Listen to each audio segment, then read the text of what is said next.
권리 분석은 제가 입찰하는 금액 외에 물어줄 게 있느냐 없느냐를 따지는 겁니다. 그 이상도 그 이하도 없습니다. 물어줄 게 있다면은 그 금액만큼 빼고 입찰하시면 됩니다. 입찰가를 산정하실 때 그 물어줄 금액을 빼라는 겁니다. 하지만 몰랐다면은, 물어줘야 되는 부분을 몰랐다면은, 그냥 원하는 금액 적었는데 이후에 물어줄 금액이 나온 걸 알았다면은 문제가 생기죠. 낙찰자가 되잖아요. 그러면 배당이라든지 이런 부분에 대해서 알아볼 수가 있습니다.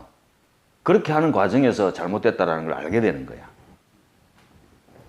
잔금 못 내는 거지 뭐. 보증금 몰수 당한다라는 겁니다. 안 돌려줍니다. 보증금. 그래서 필히 우리는 입문반에서 권리분석이라는 공부를 해야 됩니다. 자, 권리분석은 등기부등본 보는 법, 임차인 보증금에 대한 권리분석 두 가지가 있다고 했죠. 자, 제일 중요한 출발은 뭐냐 하면은 등기부등본상에서 말소기준권리를 찾는 겁니다. 말소기준권리 6가지는 무조건 외우시라고 했습니다.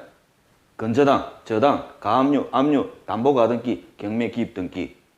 경매당한 부동산은 등기부상에 말소기준권리가 가능한 권리들이 많이 있을 수 있죠.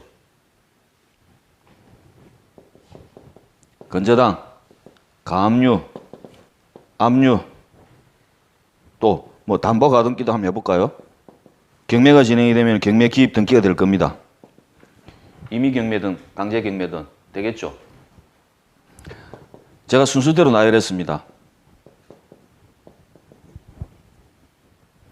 말소기준권리는 5가지가 다 가능한데 경매 사건에서의 말소기준권리는 오로지 한 개로 정할 수 있다는 겁니다. 어떻게? 제일 먼저 접수된 것. 등기부상에서 제일 상위에 있는 걸 찾으시면 됩니다. 말소기준권리가 가능한 것 중에서 제일 상위에 접수된 걸 찾으시면 된다는 겁니다. 말소기준권리죠. 그리고 제가 한 가지 팁 드렸잖아요. 대부분 사건에 보면은 근저당이 말소기준권리가 되더라. 이유는 은행에 의해서 경매가 나온다면 은행은 담보로 잡을 때 근저당을 설정하죠. 이 이유에서 대부분 근저당이 1순위로 설정되어 있다는 겁니다. 말소기준권리를 찾았다면 이후의 행위, 말소시키면 된다고 했거든요. 말소시키면 된다. 어떻게? 말소기준권리 포함해서 이후에 생성된 권리는 다 말소된다는 겁니다. 말소기준권리를 포함해서 이후에 생성된 권리는 모두 말소가 된다는 그 사실입니다. 다시 돌아갑니다. 그럼 현실적으로 은행이 근저당을 먼저 잡았다? 이후에 많은 사건들이 생겼고 경매를 당한 사람은 빚을 많이 졌다. 압류, 가압류, 뭐 근저당, 담보가등기 여러 가지 경우의 수가 등기부에 등재가 된다 하더라도 등기가 된다 하더라도 어떻습니까? 다 말소된다는 겁니다. 말소가 된다는 것은 이 낙찰자가 말소시킬 수 있다는 뜻이거든요. 등기할 때 등기부등본, 소유권 이전 등기할 때 말소시키면 됩니다. 비용도 얼마 들어가지도 않습니다. 말소가 된다는 말은 이 사람들한테 물어줄 필요가 없다라는 뜻이기도 하고 이 사람들을 만날 필요도 없습니다.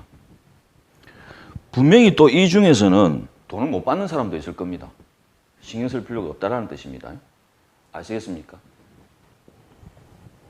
자, 제가 오늘 시간이 되니까 설명을 해드릴게요. 말소기준권리를 포함해서 이후에 생성된 권리는 다 말소시켜도 된다라는 룰 있잖아요. 이건 어떤 법 조문에도 없습니다. 없어요, 이게 법에. 이런 내용이 없는데 왜 우리는 이렇게 배우는 것일까? 이게 정말 여러 가지 상황들이 많이 연출이 됐었고 그 대법원에까지 다투는데 거기에서 나온 판례를 종합을 해보니까 이런 룰을 적용시켜도 되더라는 겁니다.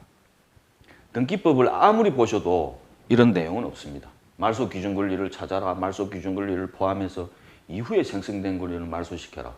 없습니다. 자, 이게 어디서 나온 거냐?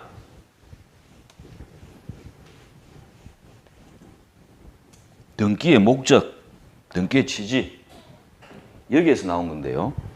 등기란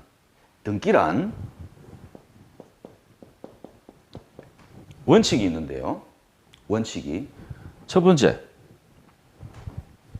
등기의 설정 목적대로 등기 설정된 목적대로 이행이 되어야 됩니다. 이게 원칙입니다. 제1원칙. 두 번째가 뭐냐 하면요. 첫 번째 원칙을 지켜라. 두 번째 원칙이 첫 번째 원칙을 지켜랍니다. 그런데 다만 불척의 피해는 없도록 하여라. 1번 원칙을 지키되 다른 사람한테 피해를 줘서는 안 된다라는 겁니다. 이게 등기의 원칙이거든요, 이게. 자, 이걸 토대로 해가지고 여러 가지 상황이 연출되었는데 그것도 상황을 바탕으로 해가지고 대법원까지 갔고 판례가 나왔을 때 종합을 해보니까 말소 기준 권리를 포함해서 이후에 생성된 권리는 말소시키니까 문제가 없더라 라는 결론이 나왔다라는 겁니다. 자, 볼까요? 짧게 이야기할게요. 우리는 너무 깊게 들어가면은 머리 아파.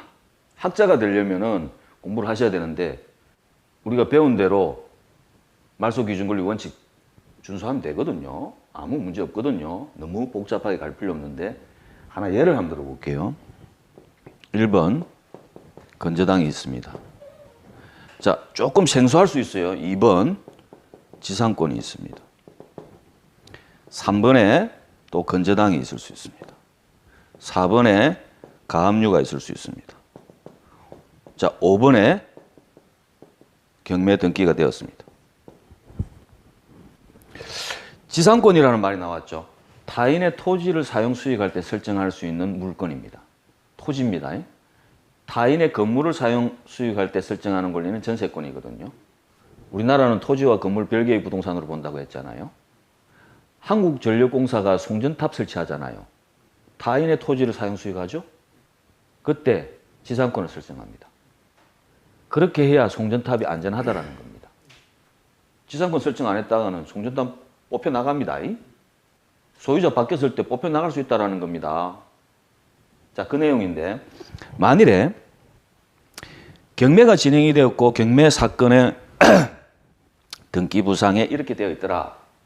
자, 여기서 문제가 생깁니다. 제1원칙을 적용해 볼게요. 제1원칙. 설정 목적대로 해라. 설정 목적대로 지키라는 겁니다. 그럼 봅시다. 건저당은 돈을 빌려주고 돈을 받기 위한 수단으로서 담보 물건을 잡은 겁니다. 자, 지상권은 토지를 사용 수익하기 위해서 설정한 용익 물건입니다. 1번 원칙대로 딱 지키면은 경매가 진행이 됐다 하더라도 새로운 낙찰자는 지상권 인정해 줘야 됩니다. 토지를 사용 수익하기 위해서 설정했잖아. 원칙대로 설정 목적대로 하여라며 해줘야 됩니다. 얘의 권리를 지상권의 권리를 인정해 주려고 하다 보니까 이게 제대로 된 금액에 낙찰이 되겠습니까? 토지를 낙찰을 받았는데 내 토지를 내가 사용 수익을 못 내.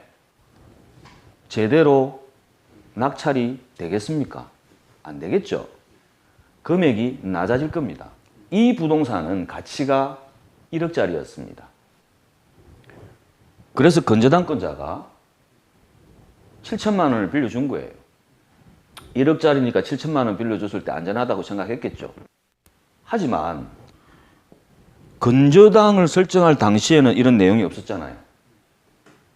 이후에 지상권이 등기가 되었는데 이 권리로 인해 가지고 낙찰자가 낙찰가를 작게 적는다면은 만일에 한 3천만 원 적었다고 봅시다. 이 지상권 때문에 건저당은 어떻게 됩니까? 손해를 봤잖아. 그러면은 정확하게 2번 원칙에 문제가 됩니다. 1번 원칙을 지키되 불책에 피해가 없도록 해라. 이렇게 돼 있는데 피해가 생겼죠. 인정 안 된다라는 겁니다. 그러면 봅시다. 이 건저당 뒤에 잡았죠, 자기가. 앞에 뻔하게 건저당이 있는 걸 보고 잡았잖아. 얘는 이 상황을 알고 잡았잖아. 그렇다면은 이 친구가 돈을 못 받았을 때 피해가 나온 겁니까? 아니잖아요. 그래서 다 없어지는 겁니다. 알겠습니까? 말소 기준 권리를 포함해서 이후에 생성된 권리를 다 말소시켜 보니까 법 조문에는 그런 내용이 없는데도 불구하고 평온한 거야. 아무런 문제가 없는 거죠. 이 원칙대로 해보니까. 아시겠습니까? 그래서 방금 제가 했던 내용, 말소 기준 권리의 역할, 포함해서 이후에 다 말소되는 어떤 이유, 정당하죠? 이렇게 나온 겁니다.